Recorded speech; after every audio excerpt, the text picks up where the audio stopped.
Good morning, champs. Let's solve the integral of sine to the fourth power of x. Since we have an even power, we use a power reduction identity. First, recall that sine square of x equals 1 minus cosine of 2x, all divided by 2.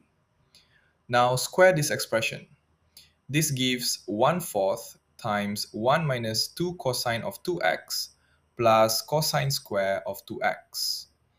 We still have a cosine squared term, so we reduce it again. Cosine square of 2x equals 1 plus cosine of 4x, all divided by 2. Now substitute this in and simplify. We now have a sum of simpler terms that we can integrate one by one. After integrating and simplifying, we get 3x over 8 minus sine of 2x over 4 plus sine of 4x over 32 plus c.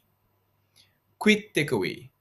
For higher even powers, apply the identity multiple times.